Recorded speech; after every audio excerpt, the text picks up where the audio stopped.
Assalamualaikum warahmatullahi wabarakatuh.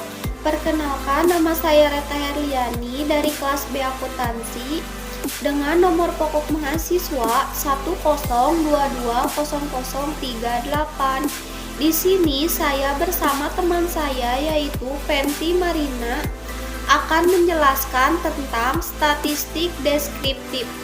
Dan ini merupakan salah satu tugas evaluasi tengah semester pada mata kuliah statistik. Statistika merupakan ilmu mengumpulkan, menata, menyajikan, menganalisis, dan menginterpretasikan data menjadi informasi untuk membantu pengambilan keputusan yang efektif. Statistik yaitu suatu kumpulan angka yang tersusun lebih dari satu angka. Jadi, statistik deskriptif yaitu tanpa analisis, tanpa generalisis, tanpa pengujian hipotesis, dan hanya melakukan perhitungan-perhitungan saja. Disajikan dalam bentuk tabel distribusi frekuensi, mean, modus, median, bar diagram, histogram, poligon, dan lain-lain.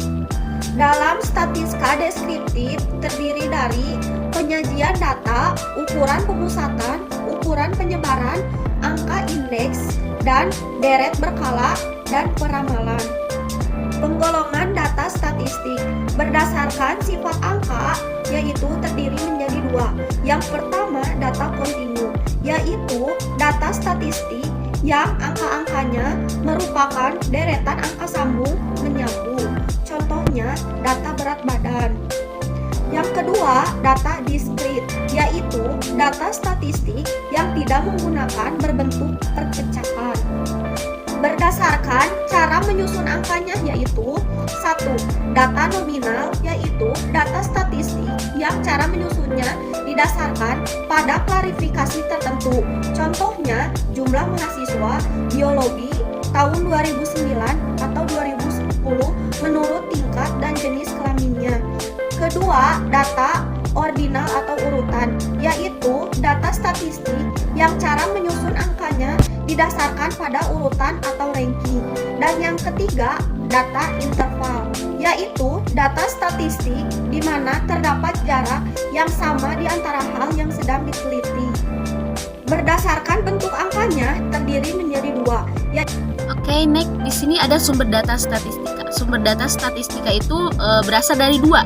Ada yang dari data primer, yaitu berupa wawancara langsung, wawancara tidak langsung, ataupun pengisian konsilioner. Dan ada juga data dari sekunder, yaitu data dari pihak lain seperti BPJS, Bank Indonesia, World Bank, IMF, FAO, dan lain sebagainya. Selanjutnya ada istilah dalam statistika. Nah, istilah dalam statistika ini dibagi menjadi beberapa bagian. Yang pertama, ada yang disebut dengan objek, benda hidup atau mati yang diuji unsur-unsur, sifat, dan kelakuannya. Nah, melalui pengamatan, pengukuran, dan penilaian guna mendapatkan info atau nilai-nilai yang berguna mengenai benda tersebut.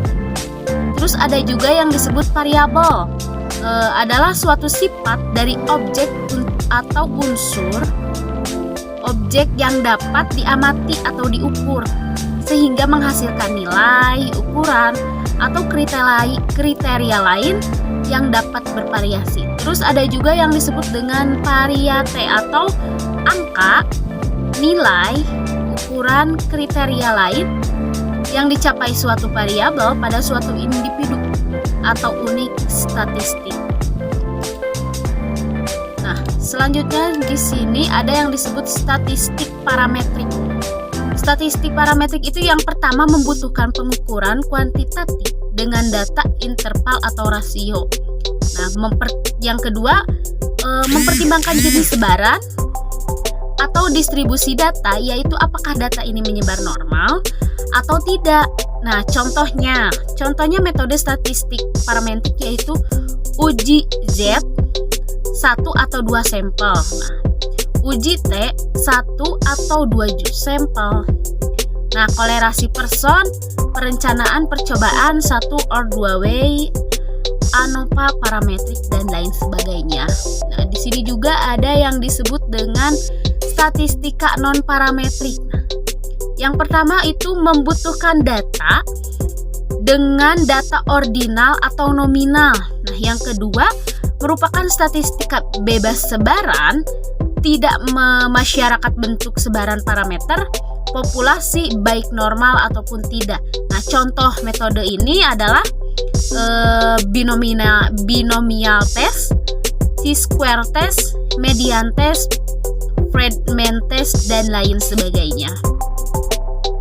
Cukup sekian mungkin video penjelasan dari kelompok saya. Semoga bisa diterima, semoga bisa dapat dipahami tentang statistika deskriptif. Terima kasih. Wassalamualaikum warahmatullahi wabarakatuh.